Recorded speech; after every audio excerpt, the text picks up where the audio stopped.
The war breaks out, but before the war breaks out, you're 11 years old. Are you now forced, like other children, to be in the Hitler Youth? I mean, what's going on in your life? You lost your father.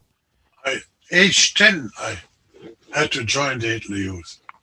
At age 10. What was that like? Well, you know, I, I'm an open-minded person, and I let things come to me and see what's happening. And we were all children. I was more advanced in many ways, and these children were most of them were harmless. They could see it as a adventure, similar to the Boy Scouts, like going camping and sports, and I liked it myself. I didn't like the uniform, and I didn't like the lyrics in the songs when they sang, wenn das, wenn das Judenblut vom Messer spritzt, dann geht's noch mal so gut, which means when the Jewish blood runs off our knives or swords, things are going twice as good. And Well, you had to sing these songs. we had to sing these And songs. you, meanwhile, know that you're half Jewish. You know this by now. Yes, and What is and that like? I mean, what's going through your mind I had to bite my tongue. I to did, survive? yes, Wow. and we learned the Nazi history, why it came to that, and all this brainwashing stuff. But it bypassed me because I knew better. But these innocent children became victim of the war. Indoctrinated. Yes. Now this is criminal, but that's how they did it with the children.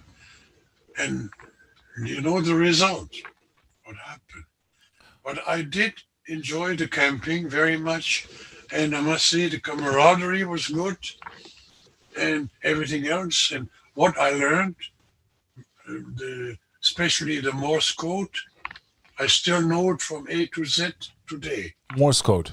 Morse code, yeah. And they taught you things how to like camp and hunt and shoot So, and be a man's man, basically, right? A Nazi man.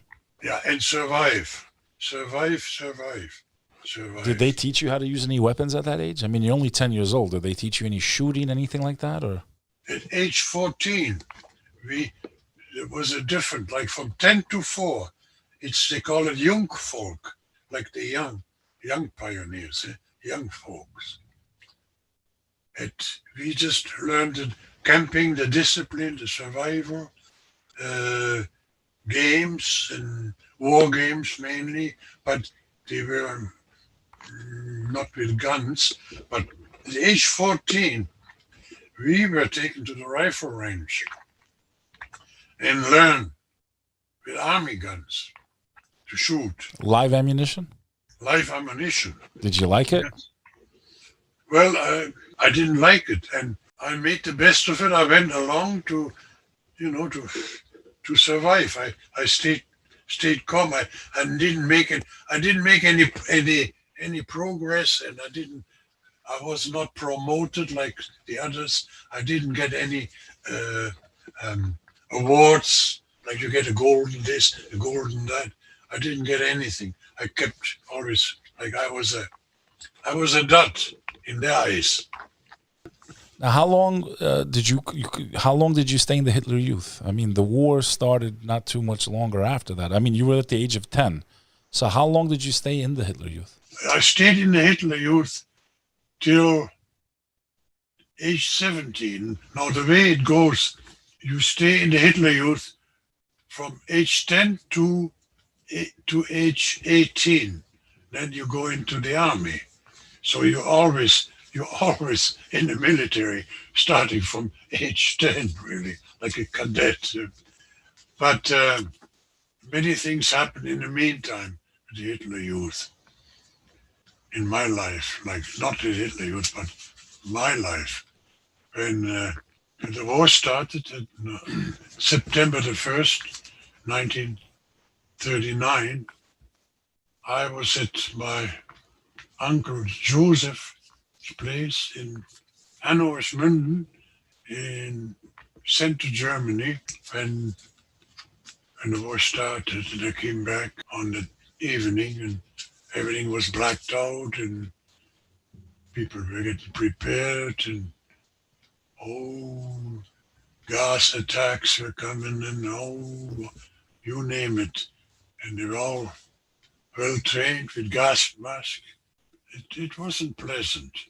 And you were around 11 or 12, right, when the war I started? was, Right? I was 12. 12 when the war started. Okay. I was 12, yeah. So the first thing I did, we had a lot of Polish people in the Ruhr Valley, but most of them were German citizens, except a few, like this one I'm thinking of, Joe Jostalski, one of our neighbors, was on his way to work, but they arrested him because in war. We have war with Poland, so he said, "I was born in this town." Yeah, but you are Polish citizen. Your father never took out the German citizenship, so they arrested him. And when he was in jail, they gave him a chance.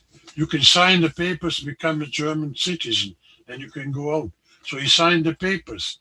A couple of weeks later, he was drafted into the army. 2 years later, he lost his life for the Führer in Russia. So that's what happened to him and to many others. But the main thing was, after September 1st, 1939, there were signs all over. Polnisch sprechen verboten.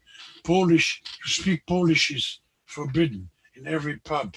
Well, we used to have people sitting, playing cards, they were Polish, and they spoke Polish. That was illegal now. So the whole atmosphere was getting ugly, really. And you couldn't say anything, because if you do, well, then you show your color. So you keep quiet. It's all you could do, hoping things will get better. Bek Lover.